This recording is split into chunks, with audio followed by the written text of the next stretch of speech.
যখন আমরা আমাদের বোনের বিচার পাওয়ার জন্য রাস্তায় নেমেছিলাম, আমাদের সাপোর্ট করার জন্য রাস্তায় নেমে পড়েছিল।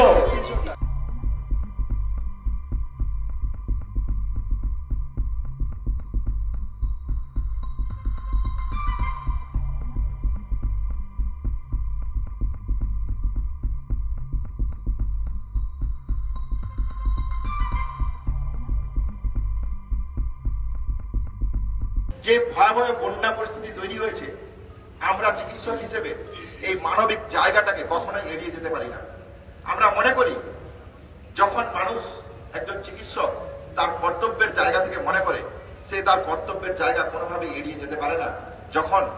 বিভিন্ন মানুষ বিভিন্ন জায়গা থেকে আহত হয়, সেই জায়গা থেকে আমরা মনে করি পশ্চিমবঙ্গের যে বন্যা কবলিত পরিস্থিতি তৈরি হয়েছে, সেই জায়গা থেকে আমরা একটা কমিটি তৈরি করে ঠিক করেছি ওয়েস্ট বেঙ্গল জুনিয়র ডক্টরস ফ্রন্টের পক্ষ থেকে, যারা এই বন্যা কবলিত জায়গাতে ক্যাম্প, মেডিকেল ক্যাম্প থেকে শুরু করে ত্রাণ শিবির থেকে শুরু করে তাদের সাহায্যে যা যা প্রয়োজনীয় পদক্ষেপ নেওয়া দরকার, West Bengal junior doctors front আগামীকাল থেকে এই কর্মসূচি।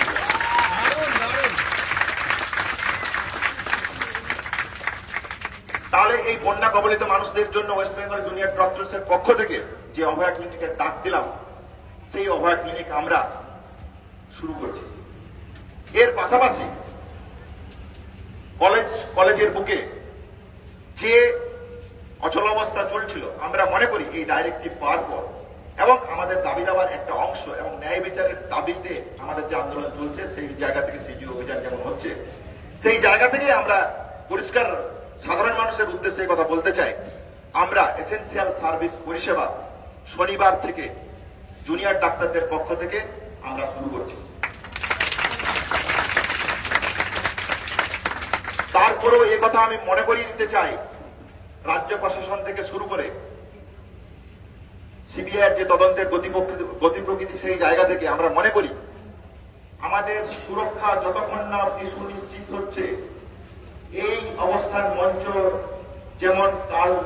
সিজিও কমপ্লেক্স অভিযানের মধ্য দিয়ে আমরা শেষ করছি, ঠিক সেরকমই তথ্যহীন ভাষায় আমি জানিয়ে দিতে চাই রাজ্য প্রশাসনকে, তারা যেন এটা কোনোভাবেই ভেবে না নেয় যে আন্দোলন একটা জায়গায় তারা মিটিয়ে নিতে চাইছে। বারবার বলতে চাইছি, দ্বিতীয় অভয়া যাতে কলেজে বুকে না ঘটে, তার দাবিতে আমাদের জন্য যে লড়াই চলছিল, ঠিক সেইভাবে আমাদের এই লড়াই সারা পশ্চিমবঙ্গের ওয়েস্ট বেঙ্গল জুনিয়র ডক্টরস ফ্রন্টের পক্ষ থেকে এই লড়াই এবং এই কর্মসূচি জারি থাকবে।